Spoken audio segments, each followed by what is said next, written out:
नमस्कार साथियों, स्वागत है आप सभी का। आज की यह जानकारी खास तौर पर देश के लाखों केंद्रीय कर्मचारियों और पेंशनरों के लिए बहुत महत्वपूर्ण है, क्योंकि सरकार ने 8 सेंट्रल पे कमीशन से जुड़ी एक बड़ी प्रक्रिया शुरू कर दी है। अब कर्मचारियों, पेंशनरों और उनके संगठनों को यह मौका दिया गया है कि वे अपनी सैलरी, भत्तों और पेंशन से जुड़ी मांगें सीधे वेतन आयोग तक पहुंचा सकें। और इसके लिए 5 मार्च 2026 से एक ऑनलाइन पोर्टल खोल दिया गया है। इस पोर्टल के माध्यम से कोई भी कर्मचारी, पेंशनर या संगठन 30 अप्रैल 2026 तक अपने सुझाव और मांगें जमा करा सकते हैं।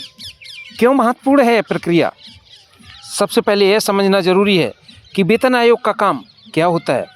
भारत में समय समय पर वेतन आयोग बनाया जाता है, जो यह तय करता है कि सरकारी कर्मचारियों की सैलरी कितनी हो, उन्हें कौन कौन से भत्ते मिलें, पेंशन का ढांचा क्या हो।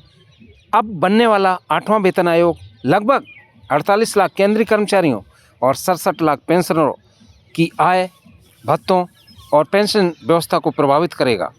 इसलिए यह प्रक्रिया सिर्फ एक औपचारिकता नहीं, बल्कि लाखों परिवारों की आर्थिक स्थिति से जुड़ा हुआ बड़ा फैसला है। सुझाव कैसे भेजे जा सकते हैं? आयोग ने साफ कहा है कि इस बार पूरी प्रक्रिया पूरी तरह ऑनलाइन होगी। सुझाव भेजने के लिए 2 प्रमुख पोर्टल का उपयोग किया जा सकता है, 8cpc.gov.in और माई.गव। इन दोनों पोर्टल पर जाकर कर्मचारियों को अपना माई.गव अकाउंट लॉगिन करना होगा। लॉगिन करने के बाद मोबाइल नंबर, ईमेल, ओटीपी या पासवर्ड का इस्तेमाल किया जाएगा।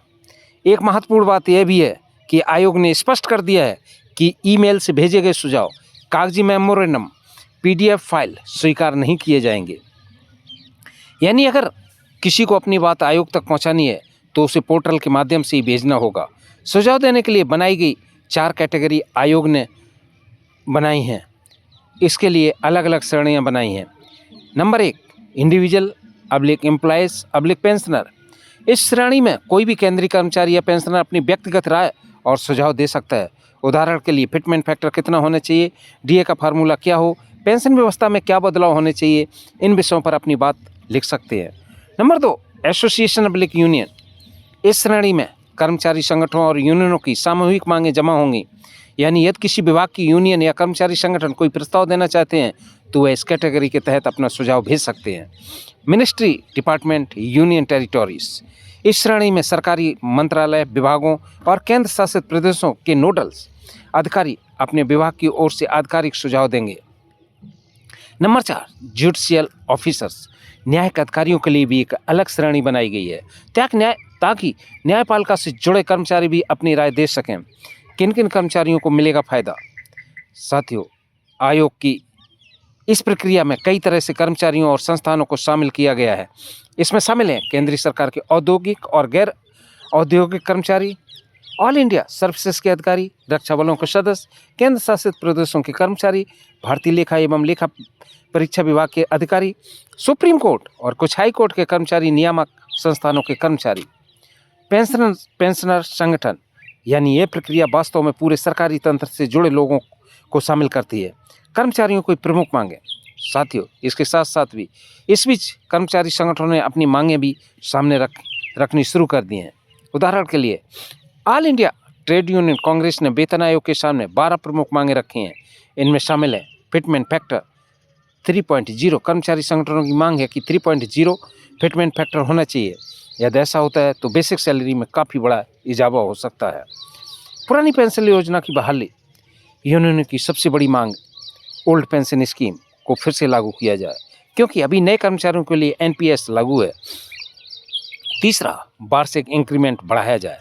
इस समय केंद्रीय कर्मचारियों को 3% सालाना इंक्रीमेंट मिलता है, लेकिन कर्मचारी संगठन चाहते हैं कि इसे बढ़ाकर 6% कर दिया जाए।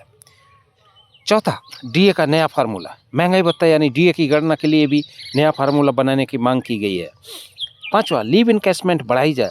अभी रिटायरमेंट के समय 300 दिन की लीव इनकैशमेंट मिलती है, मांग की जा रही कि यह बढ़ाकर 450 दिन की किया जाए।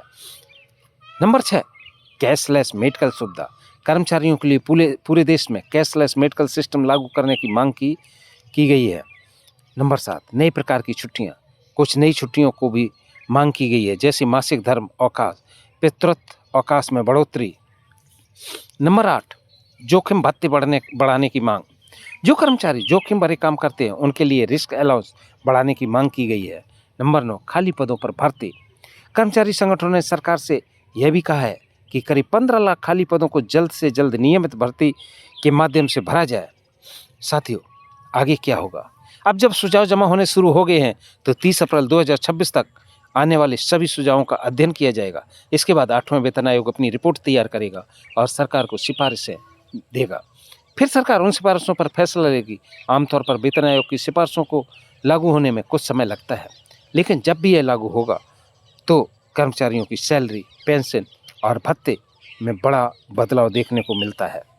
साथियों, अगर आप केंद्रीय कर्मचारी या पेंशनर हैं तो यह आपके लिए बहुत महत्वपूर्ण मौका है, क्योंकि आप पहली बार आपको सीधे वेतन आयोग को यह बताने का अवसर मिलता है कि आपकी क्या समस्याएं हैं, आपकी क्या अपेक्षाएं हैं और सरकार को किन सुधारों पर ध्यान देना चाहिए। तो जाइए ऑनलाइन अपना सुझाव 8वें वेतन आयोग को दीजिए और सहयोग कीजिए। मिलते हैं फिर एक अगली वीडियो में। तब तक के लिए जय हिंद, वंदे मातरम, धन्यवाद।